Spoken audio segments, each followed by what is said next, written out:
everyone, welcome back to Reservations. We're your hosts. I'm Rain Wayne. And I'm Jeremy Blair. Before we get into the episode, I just want to wish everyone, I hope everyone had a very Merry Christmas. Yep, this is a few days after Christmas when we were recording this. And it was pretty good. I had a pretty decent Christmas. Yeah, How about you, Rick? I had good. I had a good one. One of my Christmas presents hanging above my head. My General Malone. Shout out to my sister-in-law. She doesn't watch or listen to this. Oh, she doesn't? Nah. Oh, so she's like most people. Yeah.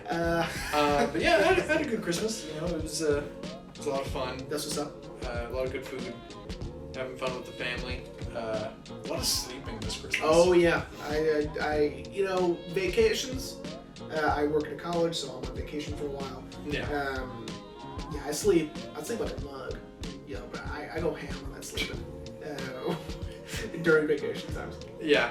You may also notice that the lighting is a little different. We're finally experimenting with lighting. Yeah, I love consistency, and so it's kind of killing me that all of these are a little different every time. But once we get the hang of it, once we lock in on what this is going to look like, then the consistency will take place, I think. Oh, yeah. But yeah, so we hope everyone had a Merry Christmas. Looking forward to a new year, 2021. Yep. I don't know about you, but I'm hoping next year will be better. Okay, so here's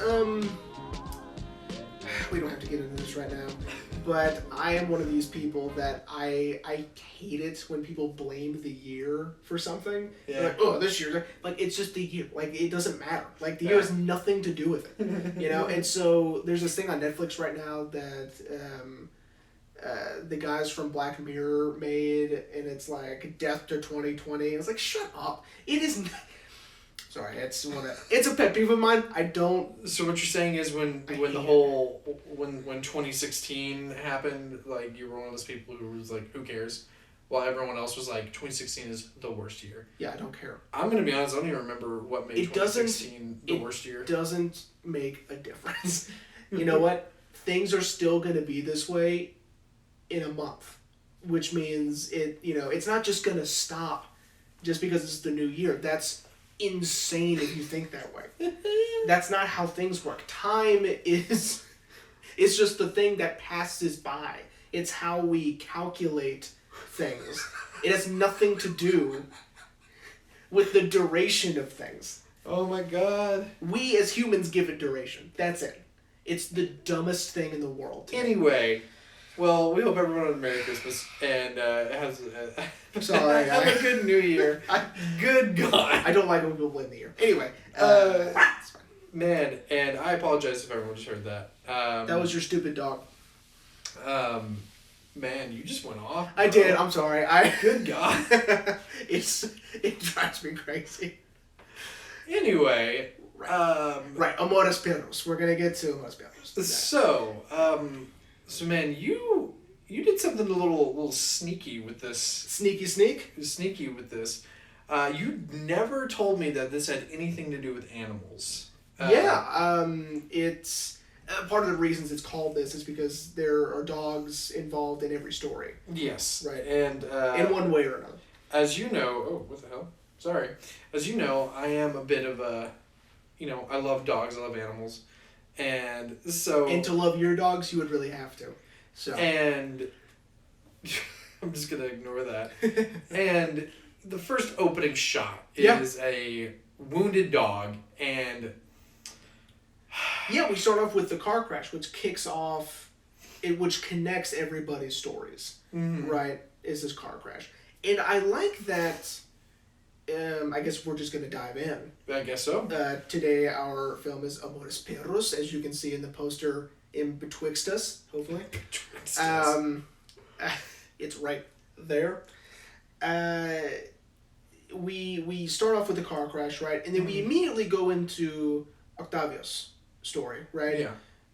Who essentially causes the car crash. I like that because, number one, I think it's the most exciting one. Right? Yeah. And what Alejandro could have done was he could have saved that for last, right?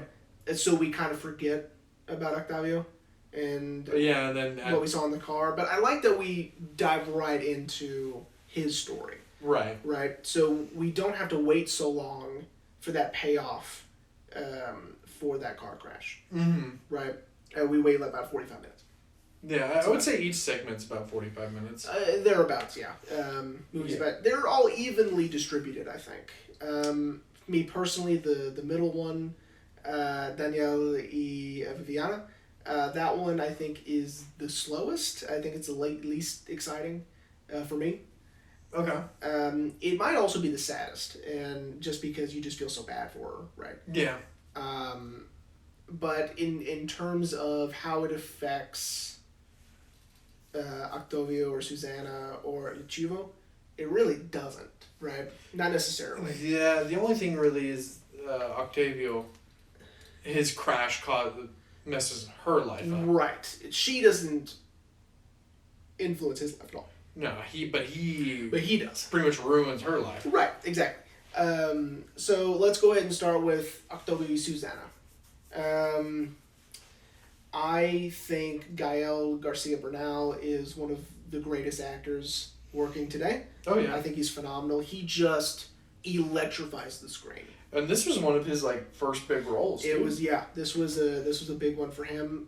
Like I was telling you off mic, the next year he'll do Y Tu Mama También with another Mexico native, Alfonso Cuarón, which we've done Children of Men. We'll talk about Children of Men a little bit at the end of this segment, because there's a little. I feel like Alfonso Cuarón was doing a little tip to the hat for Alejandro in Children of Men. But we'll get there. So we are introduced to Octavio, and his home life is interesting.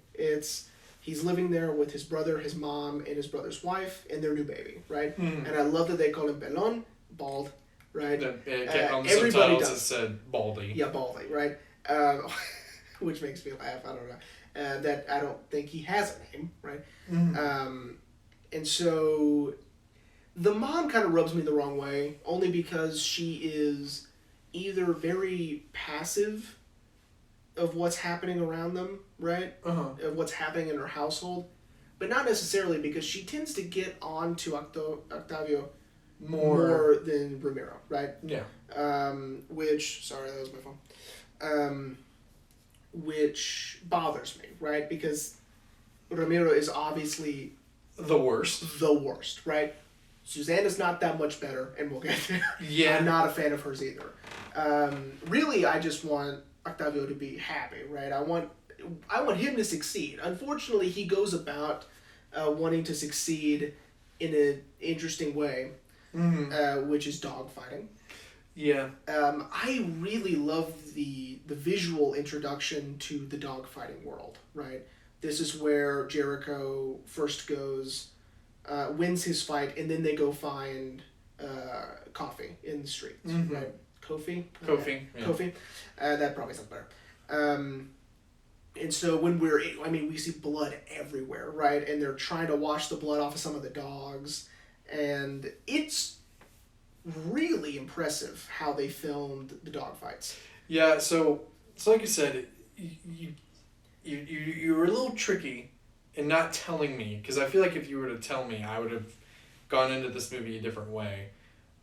So eventually I had to pause the movie. I'm like, I need to know for my own edification that none of these dogs were hurt. In the theater, it said in the very beginning that none of the animals were... Right, instead of at the end, buried in the credits. Right. It said it straight up. No animals, no dogs were hurt during the filming of this film. Yeah. So, I read that if a dog was dead or dying, they were heavily sedated, but very, very watchful. Much like Cool Hand Luke. Yes. When the bloodhounds are taken out of the truck, you're like, whoa, how did they do that? Yeah. Right? All the fights themselves are a testament just to good editing.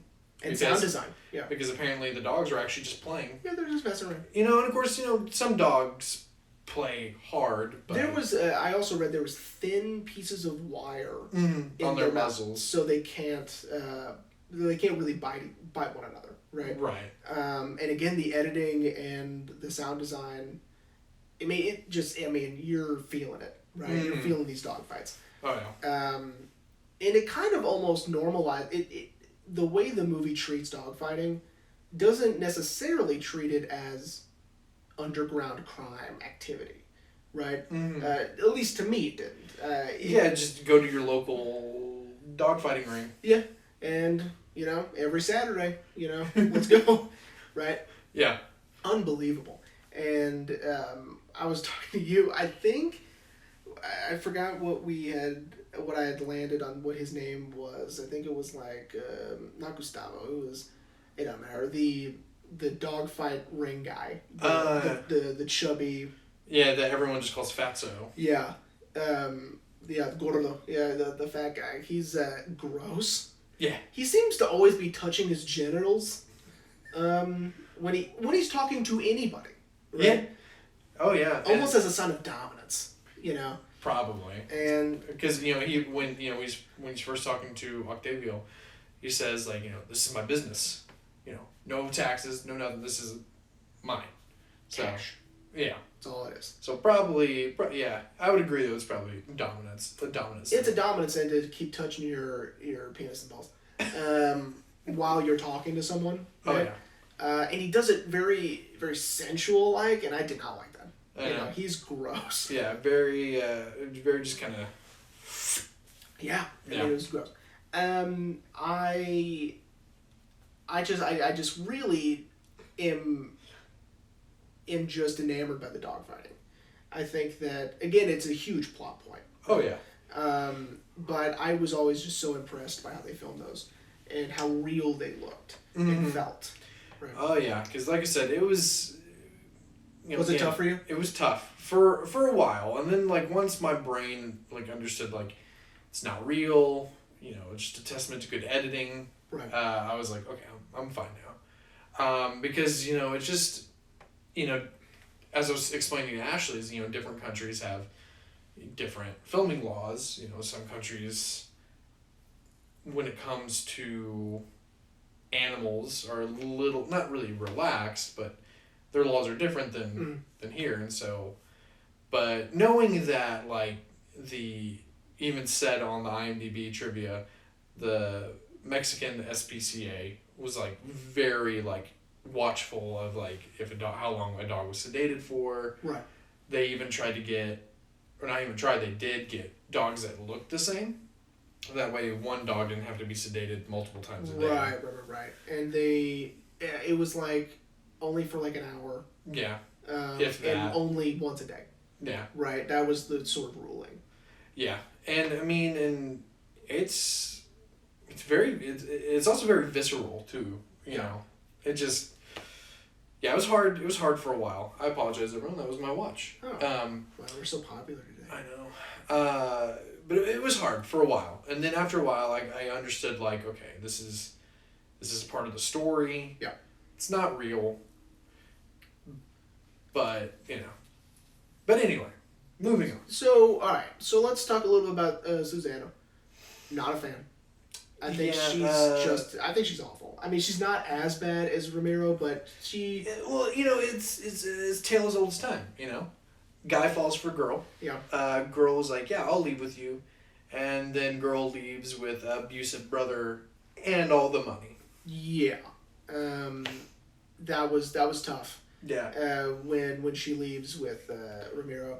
And again, the mom, I don't like her. Because she's mean to Octavio, right? Uh-huh. She seems to have it out for him for some reason. Well, and when she's telling him that they left, she almost, like, I was like, she knows. She knows he did something. Yeah. And I think she was wanting to see if he would fess up to it. Like, did you not hear what happened to your brother? Oh, no, what happened to him? Right. And then, but, she knows when she tells him, like, well, they left, he would react. And he does, like, what do you mean they left? Yeah. Like, well, they took the baby and they left. I don't know if they'll ever be back or where they're going. And that's when you start to see the wheels spinning in Octavio, like, wait, that wasn't the plan. Right. And, yeah, I think she has it out for him, too. Yeah, she does. And, again, it's part of this weird home life that he has, right? And again, I thought Susanna would not like the dogfighting thing. Yeah. Right? Turns out, it's fine. Yeah, because then we see her, like, helping clean Kofi's wounds and... Yeah, so that was also very strange. Kofi is a big character in this movie. Yeah, he really is. He becomes very important, especially when we get to the El Chivo storyline. But let's stick with Octavio. Octavio for now. So, all right, let's talk about how we do switch back and forth in this first one, right? So in this first story, we switch to El Chivo, and then we switch to Danielle and Viviana, right? A little bit, right? And of course that's very important because we need to know who these people are to know that they're connected, right? And so not one person really gets their solid 45 minutes by themselves, right? I think the only time we don't see Octavio is in Danielle and Viviana. Right? Yeah. That's because we do see El Chivo in all three. Yes. He's the constant throughout.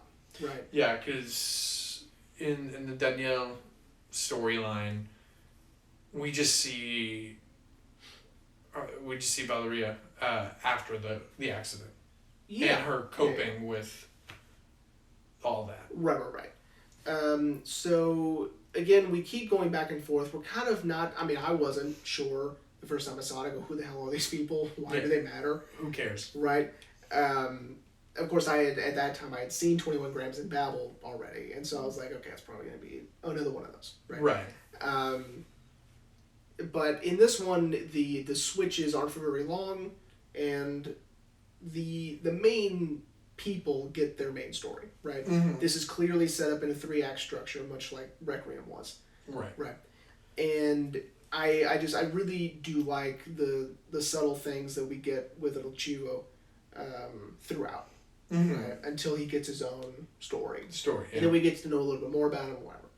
Yeah, because we see him kill someone in Octavio's story. Yeah, he kills that businessman, right? Yeah, in broad daylight, too. And we're not quite sure, again, we're not why is he doing that, right? We're thinking maybe revenge.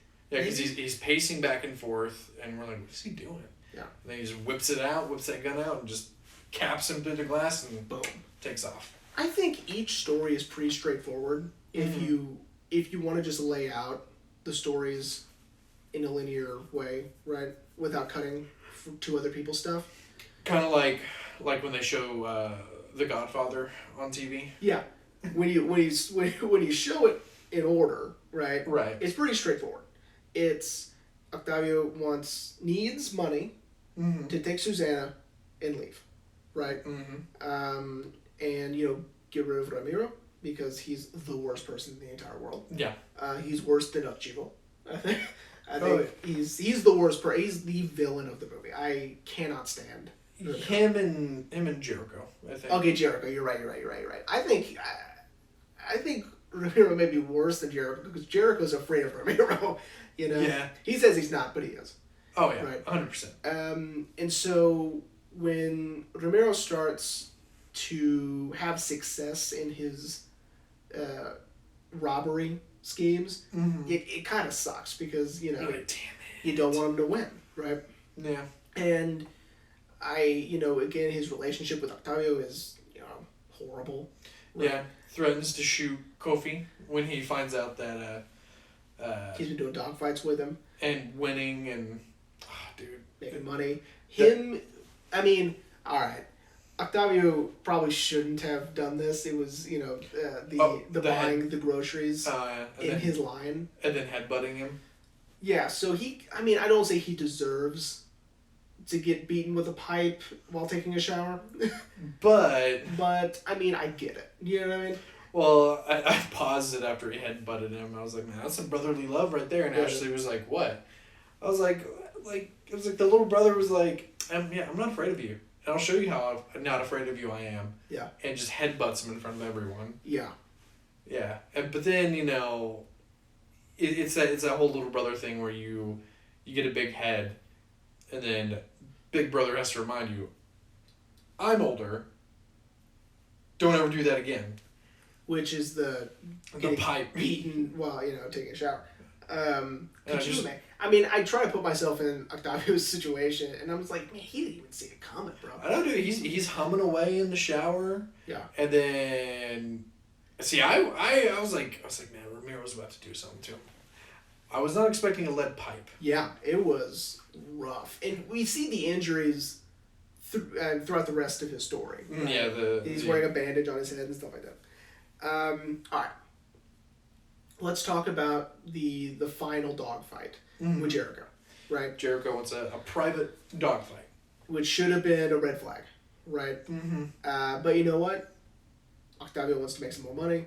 Yeah, because this is when Susana and Ramiro stole everything that he had been working for. And this is when right before this, he thought he had it made. Like Susana was going to go away with him. He had won essentially, right? Right. Doesn't care that she's pregnant again. I would, but that's fine. And so once he gets that final blow, that they've left and she's left and they took his money and whatever, is terrible. Yeah. Right. And so we go to this dogfight. We think it's going to be kind of just like any other dogfight that we've seen so far, right? Which has become kind of routine, unfortunately. Yeah. Right. And Jericho just shoots Kofi, right? Yeah, when Kofi was about to win. Yeah. And and then Fatso was like, it's between y'all. Yep. Like, I'm just the guy who sets it up. You guys figure it out. And pretty much like gives their money back. Like, here's your money. Here's your money. Yep. Y'all settle it. Scram, right? Mm-hmm. And so here's where things really start to go wrong. Is not only has this infatuation with Susana, love, because as the title suggests, love's a bitch, right? Yeah. And so love has not only turned Octavio into a life of this sort of underground crime, which it doesn't seem to be, but it is. Mm-hmm. But it's also made him a killer, right? Yeah. And when he stabs Jericho, which looked so real, right? Mm-hmm. I was like, oh, right. I know, dude. He just walks up and just like, boom. And it's not like over the top stabbing that like in horror movies right. or something like that. He just once, gets him once and he's gone. And he bounces, right? Now here's where I think Alfonso Cuarón stole a shot from Iñárritu is Octavio and Jose get in the car, right? They drive off. Jericho's men run out, get in their truck, and follow them. Mm-hmm. The camera stays, and we pan down, and we see the bloody knife that Octavio's dropped. Mm-hmm. This is just like the shot at the end of the car scene in Children of Men, when Chiwetel Ejiofor's character shoots the cops. They get in the car and they leave, but the camera stays on the gun and the cops, right? Mm-hmm. This autonomous camera movement that leaves our characters behind, right? And we stay with the aftermath. Mm-hmm. Love it. Oh yeah. Love it, right? This is one of my favorites. They must teach that in Mexican film school because they do it so perfectly, right? Yeah. I'm not sure if Guillermo del Toro's done it also, but I wouldn't put it past Guillermo. Because I think they teach it there. So love that. And then of course we get into the beginning of the film, which is the car chase. The car chase and then the car accident. Right?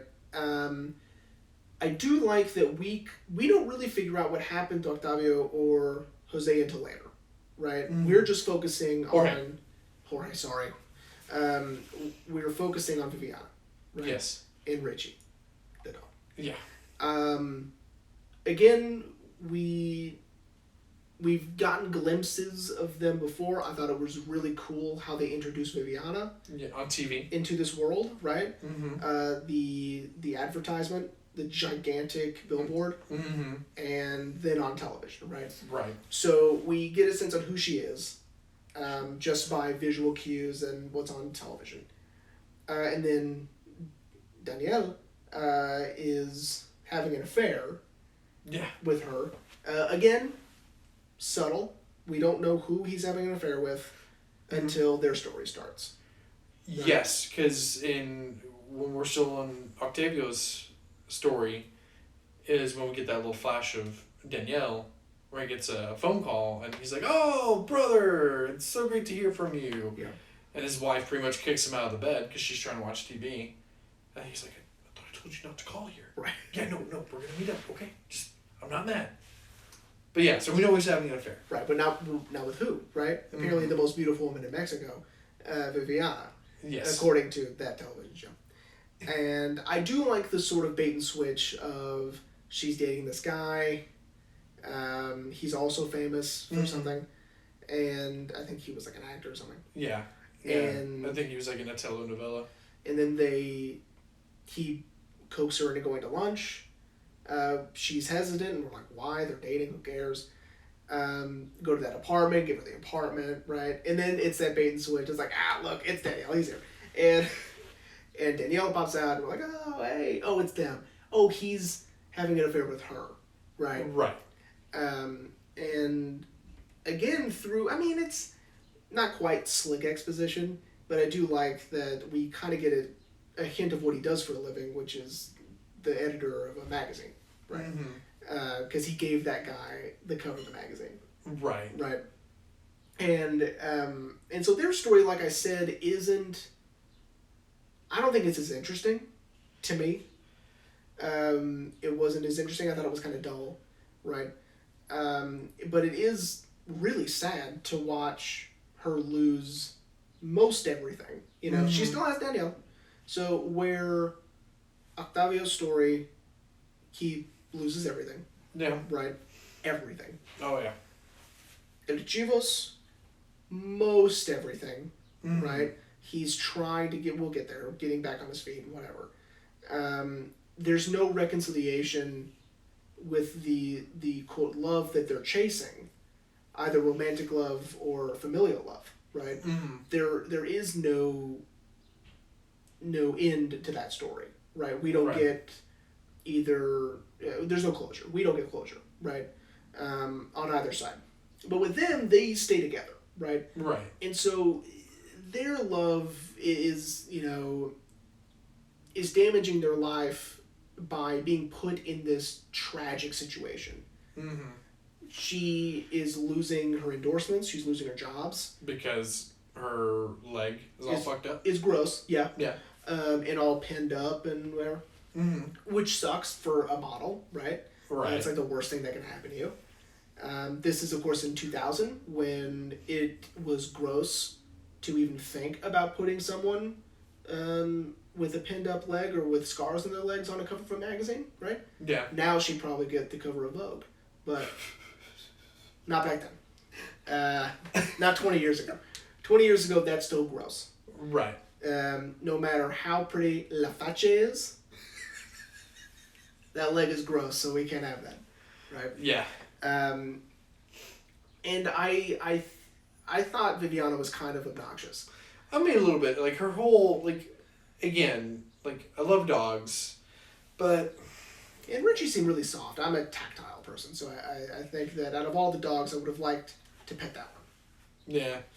But I don't know, I found her whole, dependence on this dog really annoying. Yeah, she really attached a lot of worth to that dog, right? And you can understand, because she is being put in this situation that she is homebound, she is in constant pain, and again, she's losing her livelihood piece by piece. Every second that passes, right? Every second she's not healing fast enough, she's losing everything that she's worked for, right? Oh, yeah. And so that I find very sad, right? Like I said, this movie's a downer, right? This one is pretty sad just because you can understand what it's like to maybe lose a job or something like that. Mm-hmm. You know what I mean? Lose an opportunity. That's pretty universal. Right. I think. In terms of their relationship, it's an interesting way to go about it because their relationship is challenged with this situation that they're with the disappearance of Richie and her just feeling worthless. Yeah. When it started off all sunshine and rainbows. Of course. As it does. And of course, we can add on the him leaving his family for her. Yeah. Right?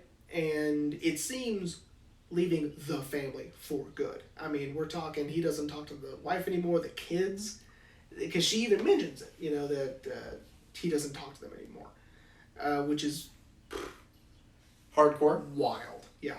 Yeah. Yeah, wild. And so adding that on top of, thinking you were leaving for something better, and it turns out it might not be. And we get a hint of that when he calls her. He calls his ex-wife. On the phone. Well... Separated. Yeah. Wife, yeah. On the phone, it doesn't say anything, right? And she's just like... And she knows that it's him. Yeah. But he can't bring himself to say anything. Right. And this story is fun because we have a little cameo from Alejandro Iñárritu when they are setting up the cover of the magazine with that actor. Uh-huh. Right? Alejandro is the other guy standing up, giving instruction on where to put the text and where to put the head. That's the director. I think I might have missed that. He looks a lot different now, and so he's got long hair and a beard, and so then he looks and a couple Oscars underneath his belt. Yeah, and of course 20 years. So yeah, he doesn't look the same, obviously. And a couple Oscars under his belt, and I did check. This was his very first movie ever. Oh, knocked it out of the park. Yeah, I mean, we'll get to that at the end, but just start thinking about how amazing it is to have that much talent to say, this is my first one. And I was nominated for Best Foreign Film. Yeah. And, I'm not just going to do a straightforward narrative. I'm going to do it this way. Mm-hmm. Right. Yeah, and then his next 2 movies would be the exact same way. Yeah. It's, again... I wonder what he's got planned next now, since I don't know. It's been a while since The Revenant. There was a point where he was going to toy with VR and make a movie with VR. I'm glad that hasn't come to fruition. Which is interesting, but we'll get to that. I mean, we might not get to that. But anyway. That's got its whole other issues. But anyway, so Daniel y Viviana is... With me, it's always been, sort of the lull in this movie, right? I would agree. Don't worry, we'll pick it back up, but... Because it is, it's sad, but, there's nothing... The most action we get in this story is Danielle ripping up the floorboards trying to find Richie. Right. And once he finds Richie, I've every time I see this movie, I'm like, God, that must suck to be in a wheelchair in that house right now, because your wheel's gonna get stuck in one of those holes. Yeah, and I love how they just haven't taken the time to fix him yet. Well, they couldn't fix it because Richie was under there, right? Yeah. I'm sure they will eventually, right? Yeah, because it's...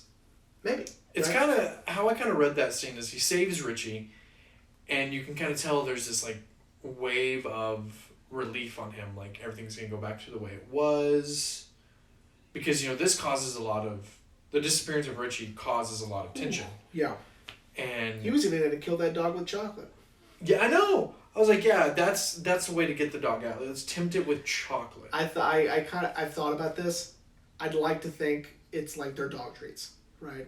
But they look like Hershey's Kisses. I know, but I'm just saying, they were in a separate container. I like to think that they unwrapped. Come on, who's gonna do that, right? So I like to think psychopaths keep unwrapped Hershey's Kisses. Right. I like to think that they're actual dog treats. I hope so. Yeah. Because if not, it's like, do you know nothing about dogs? I know. I've never owned a dog, but they I know can't they digest chocolate. Right. But anyway, but you can tell as he's holding Richie, who's dirty, and it's been probably like a week. Yeah, it's been a while. And you can tell there's this wave of relief that everything's gonna go back to the way it was, and then we get this contrast of how when she came home with her leg after being worked on, get the same shot of her coming home, and it's gone. and now her leg has been amputated because she had gangrene from when she was trying to rescue Richie, and it fucked up a bolt. And so now she has no leg, and now her career is officially donezo. Right. And then we get that shot of the vacant ad space. Mm-hmm. Right? They had taken down her billboard because she has lost that campaign. Right. Yeah. And again, it's a loss of, for her, a loss of identity and a loss of, who am I self-worth. Now? Yeah. But in terms of love, I don't know. I think that she still has that because it's implied that they're going to stay together. Right. Their relationship has definitely been challenged and put through this this crazy roller coaster ride. But I feel like they survived it, right? Mm-hmm. Whereas Octavio's, no. And we're going to get into we get an ending to that story. Yeah. And then now that we're in Archivos, different kind of love, obviously, but again, still, drives his motivations. Mm-hmm. So let's get into it. Archivo y Maru, his daughter. Yes. Who he's been doing some light stalking on. This is the only time exposition was a little heavy for me, is when the cop and Gustavo, The half-brother. The half-brother in the car, and he's like, so who is this guy? You know what I mean? And then we get the typical, oh, well, he's this, and this. Yeah. Which, again, fine. But I thought it was the most heavy-handed the exposition has been so far. Mm-hmm. I think it's, I wish there was a way they could have maybe sprinkled some of that information throughout. Yeah. Throughout his appearances in these other stories, right? You're like when his ex-wife is all like... Yes, when he's at the funeral. Yeah. Right? She could have been like, as far as she knows, you're dead because you chose... And that was his wife's funeral. Because that was his sister-in-law that he spoke to. Oh, okay. The only reason I know that is it's not weird in Mexico to say how you're related to one another when you're addressing them. So, so he does say sister-in-law. So I think it was his wife who had died. Therefore, he was able to not feel as bad contacting Maru, right? Mm-hmm. Because he had promised. Right. Well, that person's dead, which means promises out the window once they die. By the way, promises expire when the person dies. So, this might be my favorite story, just because I think El Chivo is such an interesting character. He is. He is a really interesting character because he's also a dog lover. Yes. By the way, the homeless are excellent dog owners, by the way. Because you'll never see a homeless dog owner have a dog on a leash. They've trained them to be right by their side, always.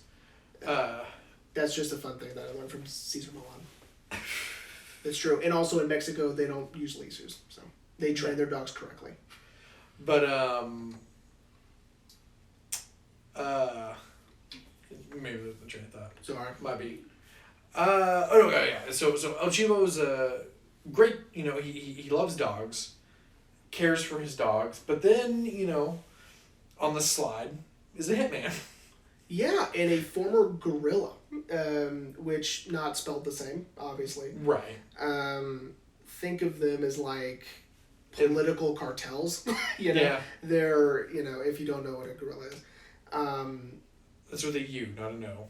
And so, knowing that, he left his family to be in this guerrilla regime, right? Mm-hmm. And then went to jail, and then became a hitman, right?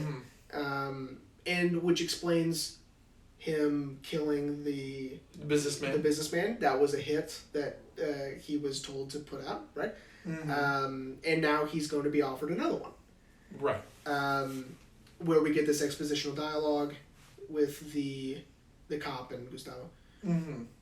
And I enjoy any time El Chivo's on screen because he's so captivating, right? Yeah. I think it might be the hair and the beard too, right? Yeah, and I'd like to say, and we'll talk about it, but that actor, having a beard and long hair truly changes your look. It really does. Yeah. Yeah. You're a completely different person. Or he is. Right? Yeah. And so now that we are sort of familiar with El Chivo at this point in the movie, right? Because before we get to his actual story, we've seen him throughout Octavio's and Danielle's, just mainly of just him. Majority of it is just him walking around. Yeah. However, now let's go ahead and let's invade El Chivo's story because Susana and Ramiro are in his story for, I don't know, 5 seconds. Yeah. We can see them on the streets of Mexico City, struggling, it seems, maybe a little. Yeah. Of course, Ramiro has already been, beaten up. He's already been jumped, right? Yeah, by Fatso's men. Yeah, so he's, injured. Yeah. Severely, right? Can't wait for him to die. We'll get there.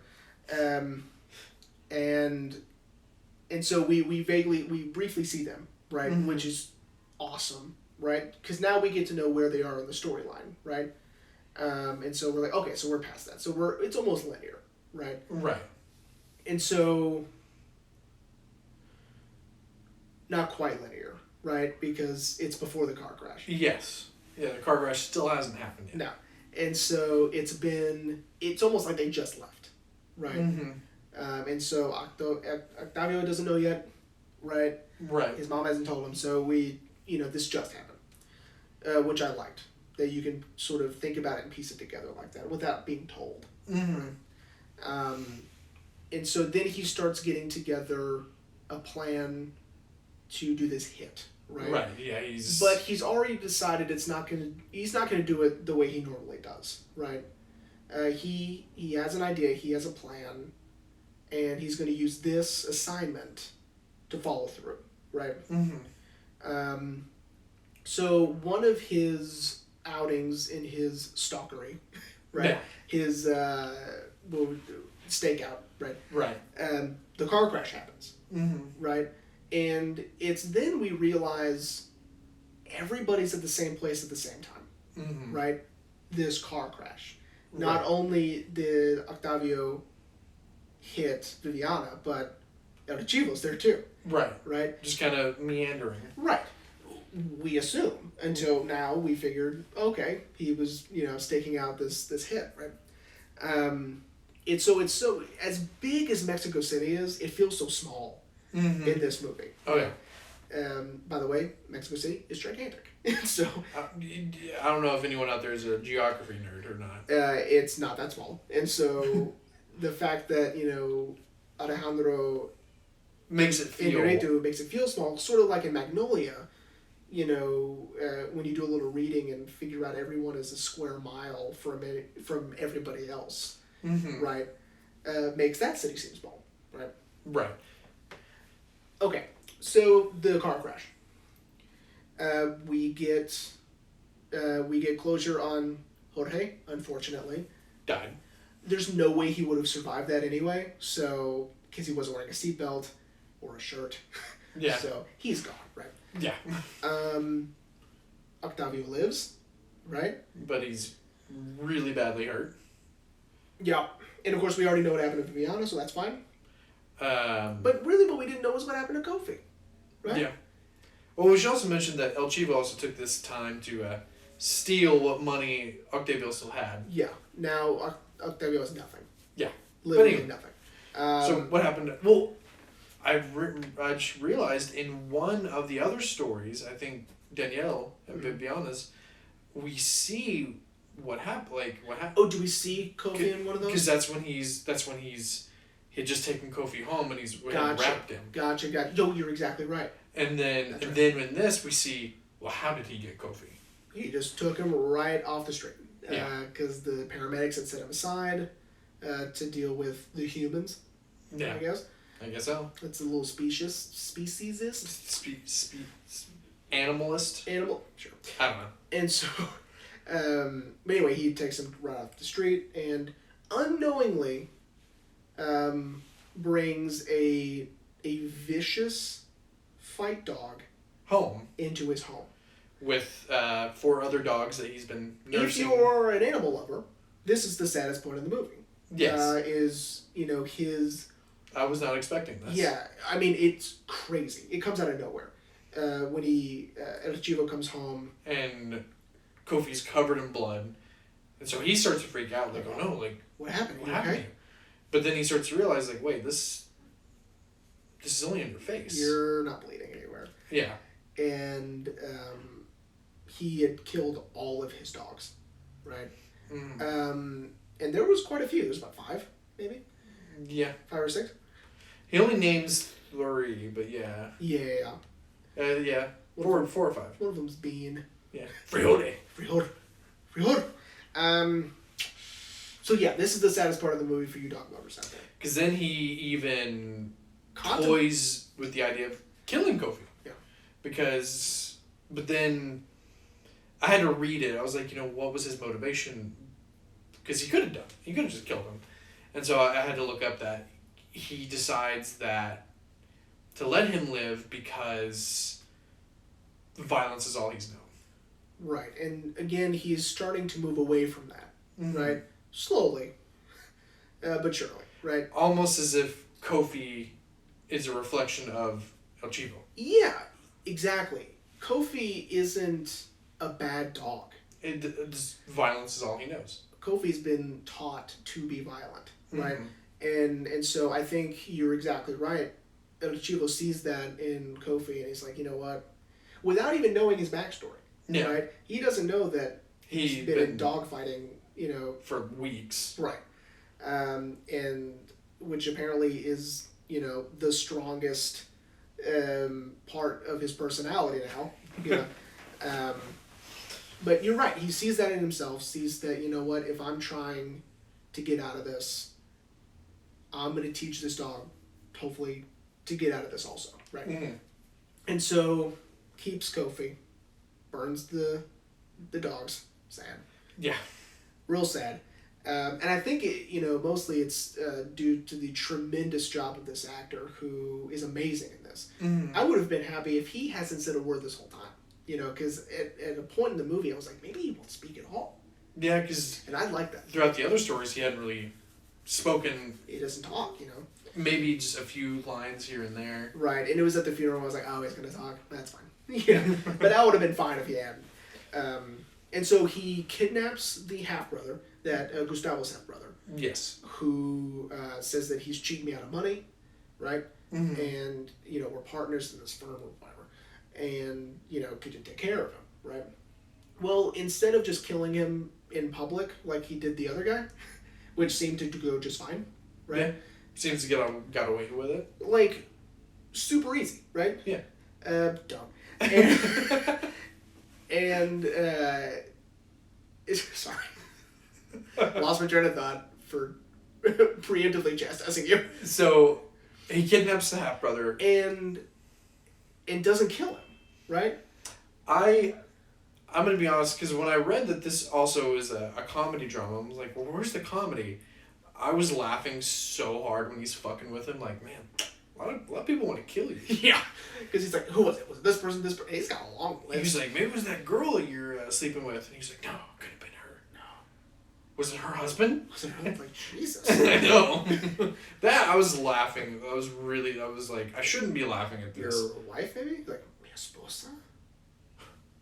He's like, wow, you got a long ass list, man. So this guy's a real piece of shit. And so I was like, you can kill him, it's fine.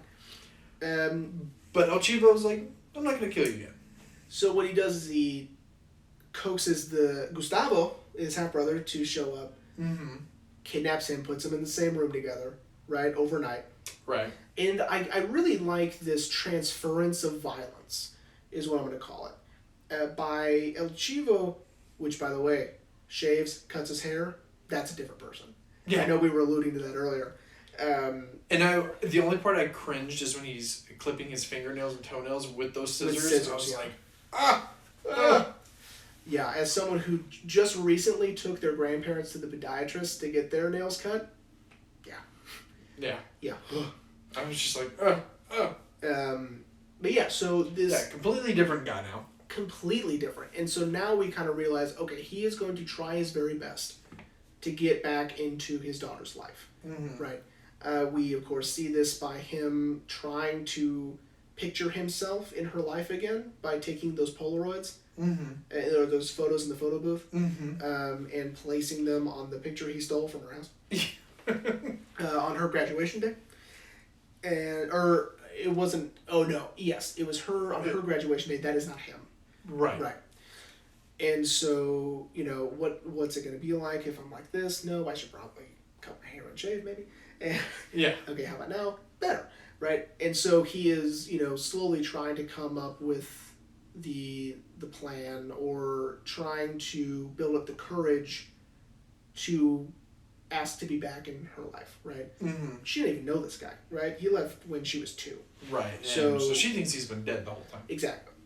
And so, that's a big task ahead of him, right? Right. And so what I mean by this transference of violence is he is going to leave that all behind. He has a plan, and it is to make amends, this reconciliation, and this redemption, right? So he hands them a gun. Yeah, he uncuffs their hands, but leaves them bound enough to make it a challenge. And puts it in between them, says, here's the gun, if you want. Yeah, there's also eggs and milk in the fridge. Yeah, because he was like, if you want to talk, sure, but if talking is not the answer, there you go. And they immediately become like animals and try to... It's almost like he took his violent tendencies, placed it in that gun, and set it down, and it transferred to them, right? Is what it radiated. Exactly. To them. He's like, I'm leaving this life behind, you can have it, right? And then they, of course, go nuts. And we don't get it into that story. Yeah. Right. Yeah, I would say the victim, the half-brother, I would say he probably got the upper hand. You think? He was closer at one point to the gun at one point, but who knows, right? Yeah, we'll never know. But we do get an end to Octavio's story, sort of. Yes. Right. So Ramiro dies. Yeah. That's me being victorious. Got a big head and thought, I'm going to go rob this bank. And little did he know that there would be a corrupt cop in there with his own personal bodyguard. Yeah. And got shot. Yeah, he did. And so at his funeral, we see how bad Octavio got it in that car crash. Yeah, they had to shave his head, I guess, to make sure. You could see all the scars on his head from the surgeries, and his arm's in a sling, he's limping. He's damaged from that car crash, right? But for some stupid reason, he still likes this girl, and so he asked her again, come away with me, right? Let's go. And she's like, your brother just died, and he was still my husband. Like, so? Yeah, I know. I love how he's like, okay. Okay. Like, you know what? I'm with him on that, because it's like, she should also be like, thank God. You know what I mean? Yeah. He ripped my earring out of my ear once. You know what I mean? Yeah. Again, tale as old as time, man. Yep. And then we get that line that I cannot stand. And that's how I know she is just the worst. Is she's like, if it's a boy, I'm naming him Ramiro. And I love... Ugh. And I read that as she's still she's already hurt Octavio, so it's like, I'm just going to hurt you more. Yeah, there's no going back on that, right? And he still says, I'll be at the bus at 11. I have tickets. Let's go. We're going to Juarez, actually, which is nearest our neck of the woods. Yeah. It's in terms of Mexico. Which, that's not the place I would go. But yeah. That's could literally, if he had the money to go to Juarez, he probably literally had the money to go anywhere else in Mexico. Anywhere else, please. Don't go there. And so it's amazing that he still has this. I see it as a fantasy. Yeah. That he's gonna get the girl in the end, and everything's gonna be okay. Spoiler alert. He doesn't get the girl. She doesn't show up. Fun fact: the bus driver is Gael's dad. Really? Yeah. So that's fun. That's a little fun fact for you. So we don't really get, in terms of the love aspect of this story, we'd like to think we get closure because she didn't show up and that's it. But, again, he's so tenacious that I don't think he'll give up. Well, yeah, because, he walks away. Yeah. Instead of being like, all right, she's not coming, I'm getting out of here. He stays. Yeah. Almost like he's saying, I'm going to keep trying. Which is insane. Yeah. She's awful. And so anyway, so we get closer to that story, right? Mm-hmm. And so we sort of, right? Enough. So we're wrapping up, Mm-hmm. right?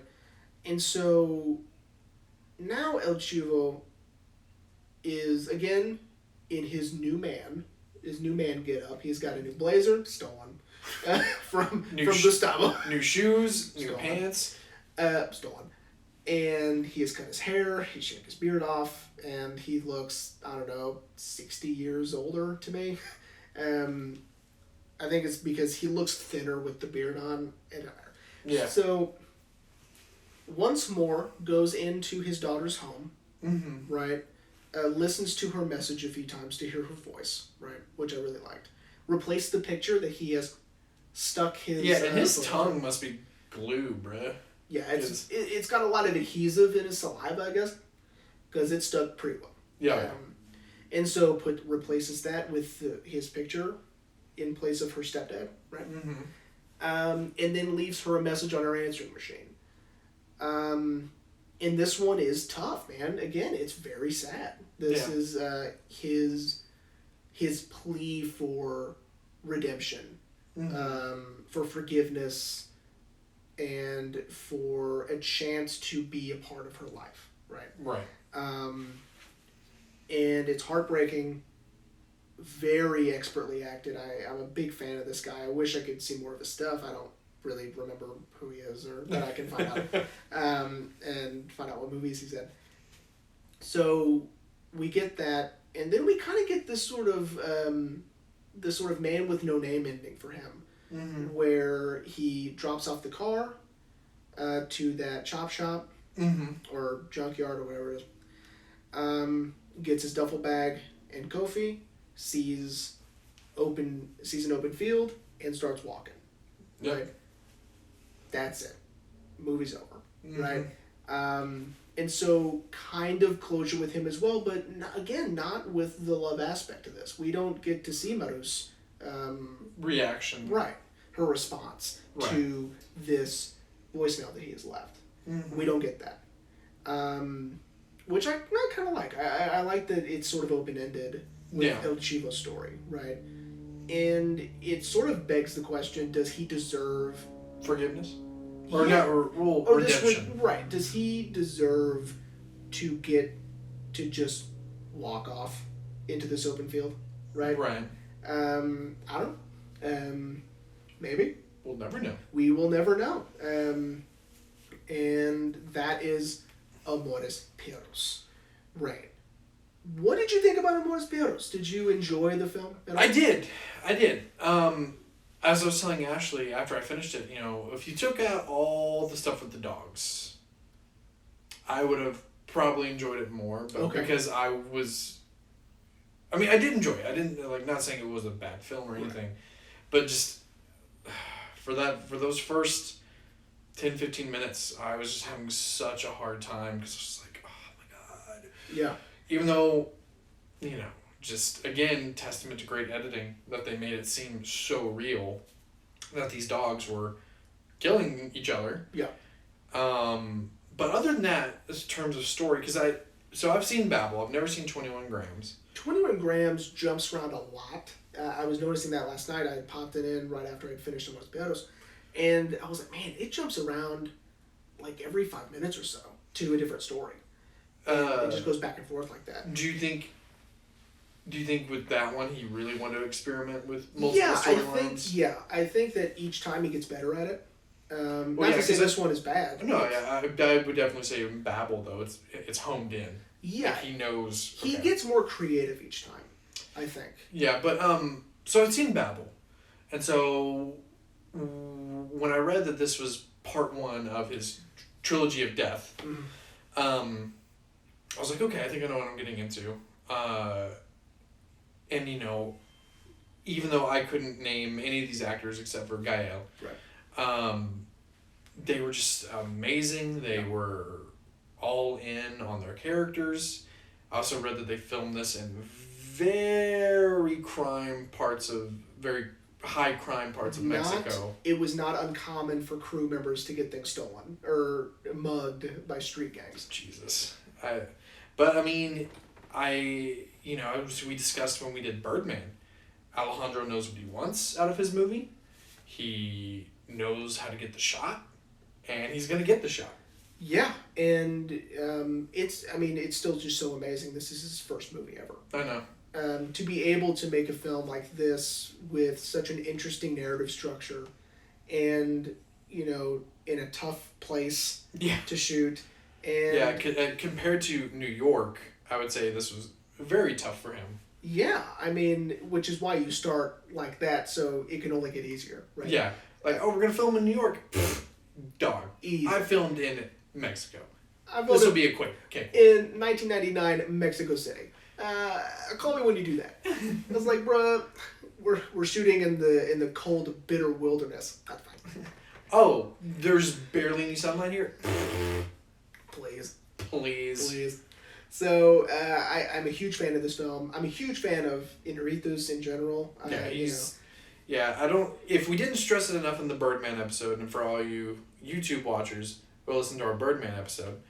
Apple Podcast, Spotify, all that good jazz. I'm trying to remember what it was called. Was something with self-worth in the title. Oh yeah, the value of self-worth. Something about self-worth. Yeah. I do remember that. We really talked about how Alejandro, just our appreciation for him, because I think he's a one-of-a-kind filmmaker, and again, for this being his first movie, he knew what he wanted. Yeah. Because, something we don't talk a lot about on the podcast is the director's role in a film. That's true. We really don't do that. Is, to take the writer's vision and give it life. Of course, in this scenario, he's both. Did he write the script? Yeah. I didn't see his name under the writing credit. Oh, you didn't? Hang on. I can look, maybe, while you talk. Jeremy's going to look that up. But, I'm about 85% certain that he did not write. I could have sworn. I don't think he did. But anyway, but the fact that even if I am wrong, you are right. Oh. Okay, but it is the same writer, obviously, as 21 Grams in Babel. His name is Guillermo Arriaga. But Arriaga. But the fact that Alejandro took Guillermo's words. But he knew, okay, this is what I want to do with him. Right. And it's, again, we've said it already, I think, 3 times now, but this being his first film, it's astounding. I always, think, when I see a director's first film and it's amazing, right? I was like, how do you get the funding for this? I know. It doesn't seem like a film that, studios would be like, oh, yeah, sure, go for it. Yeah, that's why, American filmmakers have to go to the big studios, independent ones, the independent film companies, which is how Pi and Requiem got made, and which we spoke about in our Requiem episode. Go watch directors' first films. I think that in terms of Alejandro, he was building up a style, and he was honing in on his craft. If someone like Richard Kelly really just does it well once. And that would be Donnie Darko. That was his first film, and it was his best one. And he's never replicated that success or that creativity again, I think. And so for someone to go from Amores Perros all the way to The Revenant with no hiccups. I mean, I've seen all but one of his films. I haven't seen Beautiful yet. That's with Javier Bardem. Javier Bardem. And Love that guy. all of them are amazing. I've never seen a bad one. Same with Alfonso Cuarón, and same with Guillermo del Toro. Alfonso gave us the one of the best Harry Potter movies. That's right, Prisoner of Azkaban, which is the best book. But again, Alejandro just, like I said, like maybe now knowing what I know, I can probably rewatch this movie and be like, okay, my appreciation has gone from, I would say right now it's at 90% to 100. Yeah. Because again, since I didn't know about any of the dog stuff, I was like, oh my god, I told Ashley I was going to kill you. But after I finished the movie, I honestly didn't even think about it. I didn't even think to warn you about it because even if you did it, if you knew... I'm such a psychopath about stuff like that it doesn't even... I mean, it bothers me kind of, but it's like... Well, and even if you had warned me, I feel like it would have taken me out. Oh, I see. Like, I feel like it'd been like, oh man, there's going to be, dogs getting hurt, even though I know it's fake. Yeah. It would have taken me out. Going in blind, I think helped. Because then I had no choice but like, well, I have to finish the movie now. Right. I feel like if I would have gone into it, I'd been like, okay, we're going to fast forward through this. Interesting. But I didn't. I sat through it. Cool. I sat in the violence. And again, like I said, I think my appreciation for it is at 90%. I think if I were to rewatch it now, knowing what I know, it would be at 100. But again, I'm not saying it wasn't a bad film. It's a good film to watch more than once. I've seen it a bunch of times. But you've seen every movie we've talked about a bunch of times. That's true, except for Gilbert Grape. I don't. And you probably won't watch it again. No, probably not. I rented it on iTunes, so it's gone now. So. But yeah, I mean, it's just. I'm really glad I watched this because now I'm gonna have to watch 21 Grams because I've seen Babel, and Babel's the finale of this trilogy. Yeah, so. Yes, now I'm really got the... I feel like Babel might be the most ambitious because of all the different languages, which is the point, right? We have Japanese, Arabic, English, Spanish. And Gael is in Babel as well. Kind of wish he was in 21 Grams also, but whatever. We got Benicio, so we good. So after I watched the movie, I wanted to see more of Gael because I've only really seen him in 2 other films. Is one of them Scene? No. Oh, it wasn't Coco? That was the other one? Because, he's in it, I guess, technically. So I've seen, it's Coco, because he's Hector. Yeah. And then I know you're going to judge me for this. Maybe. Casa de mi Padre. Oh, he's in that? Yes, he's the bad guy. That's cool. And he smokes cigarettes the whole movie. There's one part where he's got, 3 cigarettes in his mouth, and he's like... That's funny. And that movie's okay. I only watched it because I saw the trailer. It's impressive that he was able to, he probably doesn't speak Spanish, but phonetically just say the words, Oh, Will Ferrell? Yeah. Yeah, probably. That's fun. But so I wanted to see more of him. So, last week when we teased this episode, you mentioned Mozart in the Jungle, and I'd heard nothing but great things about it. And I was like saying, let me watch the first episode, see how I feel. It's fucking hilarious. Yeah. But also very dramatic, which I appreciate when a comedy show has depth to it. It's why I love Ted Lasso. Oh yeah, I love Ted Lasso. Go watch Ted Lasso. Yes. Get on, I don't care if you don't have an iPhone, watch Ted Lasso. Yeah, watch Apple, it's on Apple TV. But I was like, man, because after finishing technically his first movie too, to this, his range is just... He's also done weird stuff like Science of Sleep is a strange one he was in. Sort of surreal. Because they go into dreams or whatever. That one's pretty good.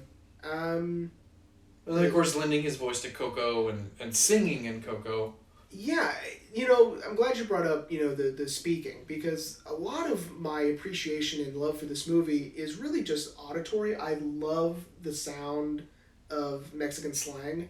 Because this isn't Castilian Spanish. They're not speaking proper Spanish. Right. Right? And so there are times when they'll say something and phonetically and in proper grammar it means one thing, but the subtitles say something different, right? Right. And so and of course the way after everything that they say, right, is very slang and it's very improper Spanish.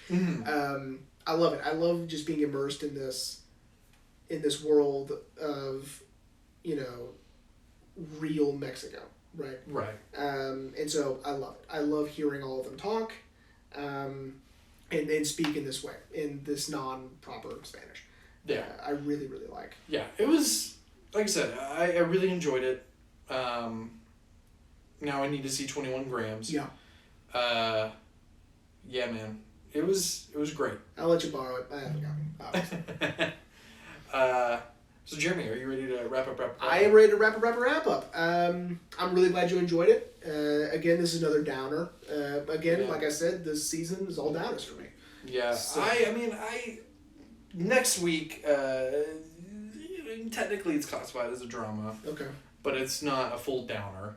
Bummer. But yeah, season of downers. Season of downers, man. Might slip into season 6. I don't know. We'll see. We will see. There's a lot of downers out there, and my favorite. So, Rain, what are we going to talk about? So I really wanted to.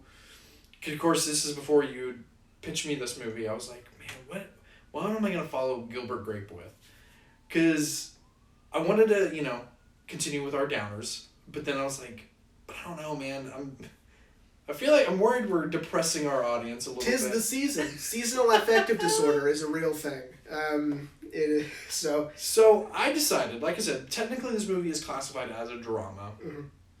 I mean, a dramedy, comedy drama. But I wouldn't say it's a downer. And that is, and I had to look it up, because I thought, we were talking about him off mic, Jim Jarmusch. I thought Jim Jarmusch had something to do with this. I was wrong. It was Steven Soderbergh. Oh, I do like He produced it. And that is Pleasantville. Pleasantville. Yes. Wow. Okay. I'm a big fan of this movie. I started... So it's a movie for me that has a lot of history, because I remember one of the VHS tapes I had growing up had, one of those, like the 1 minute teasers that they used to put on VHS tapes before the actual movie started. It was on there. I can't remember what movie. And it always just interests me, this concept of getting sucked into a TV. But because you're from the real world, you start to affect the TV land. Yeah. And you're introduced and of course I've read so much about like the actual themes behind that and things like that. And so I finally started watching it months ago, I think when quarantine first started, and I never got around to finishing it. Oh, interesting. And I missed out because I had signed up for a free, I apologize for those noises if anyone hears them. I did a 30-day membership with, I think, Stars, because I wanted to watch it. Yeah. And I just never got around to finishing it. Bummer. Lost out on my subscription, so... Bummer, okay. So I was like, you know what? This will give me an excuse to finish it. And so next week, Pleasantville. Pleasantville, awesome. Yeah, no, I'm a fan of that. One of the last performances by Don Knotts. R.I.P. to... In a really cool, interesting, dramatic role from Jeff Daniels. I'm a Love Jeff Daniels. huge fan of Jeff Daniels. I mean, and that's another reason why I wanted to talk about this movie. It's got so many actors I love in it. We got Jeff Daniels, Don Knotts, William H. Macy, Yep. Tobey Maguire, Reese Witherspoon's. Reese Witherspoon's. Paul Walker. Oh, that's right, Paul Walker's, and I always forget that he's in this movie. He's the jock that He's the jock. she is like in love with. And that she corrupts. We'll get there. Next week. Next week on Geraldo. So, okay. I'm excited. Okay, good. For Pleasantville. So that's two picks I've had that you've been really excited about. I'm stoked for Pleasantville. Yeah. Tight. Yeah. All right, well, that about wraps it up for us, everyone. We hope you enjoyed Amores Perros. Ooh, that was good. We hope you had a great Christmas, and we will see you next week for Pleasantville.